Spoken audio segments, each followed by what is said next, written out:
துவரம் பருப்பு சட்னி பாருங்கள். துவரம் பருப்பு கொஞ்சமாக எடுத்துருக்கேன். 2 வரமிளகா, 1 வரமிளகா போட்டு எவ்வளோ நம்ம தேவையோ நான் கொஞ்சமாக அரைக்கலான்ட்டு கொஞ்சமாக போட்டிருக்கேன். இது பெருங்காயம்.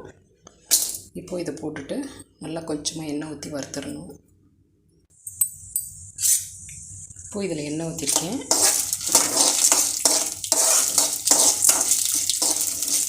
கொஞ்சம் நல்லா வறுக்கணும், செவக்க வறுக்கணும்.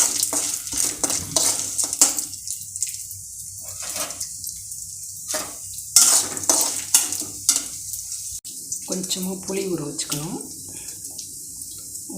கொஞ்சம் ஊற வச்சா போதும். நான் இது குழம்புக்கு ஊற வச்சனால 2த்துக்கு சேர்த்து ஊற வச்சிட்டேன்.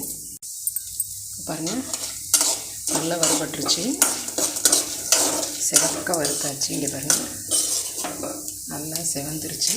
ஆஃப் பண்ணிடலாம் ஸ்டவ்வை. இப்போது இதில் நான் ஒரு பூண்டு பல் போடுறேன். கொஞ்சமாக புளி போட்டுக்கலாம். இந்த பாருங்கள், இந்த அளவுக்கு புளி போட்டிங்கன்னா போதும். இப்போது கொஞ்சம் தேங்காய் போட்டுக்கலாம். இது கல் உப்பு போட்டு நம்ம மிக்சியில் போட்டு நல்லா நைஸாக அரைச்சிடணும். இது துவரம் பருப்பு சட்னி.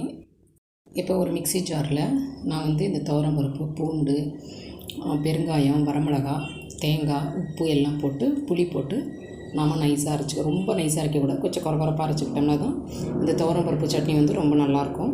இப்போ நமக்கு துவரம் பருப்பு சட்னி ரெடி ஆகிடுச்சு. இது பூண்டு குழம்பு இந்த மாதிரி இதுக்கெல்லாம் வச்சுட்டு நம்ம சாப்பிடலாம், நல்லாயிருக்கும். இங்கே பாருங்கள், கொஞ்சம் குறகுறப்பாக தான் அரைக்கணும்.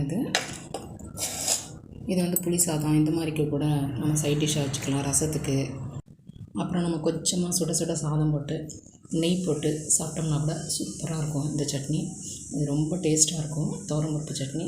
இந்த மாதிரி நீங்களும் துவரம் பருப்பு சட்னி வீட்டில் செஞ்சு பாருங்கள். செஞ்சு பார்த்துட்டு எனக்கு கமெண்ட்டில் சொல்லுங்கள். இந்த வீடியோ உங்களுக்கு பிடிச்சிருந்தால் லைக் பண்ணுங்கள், ஷேர் பண்ணுங்கள், சப்ஸ்கிரைப் பண்ணுங்கள், கமெண்ட் பண்ணுங்கள், பெல் ஐக்கானை கிளிக் பண்ணுங்கள்.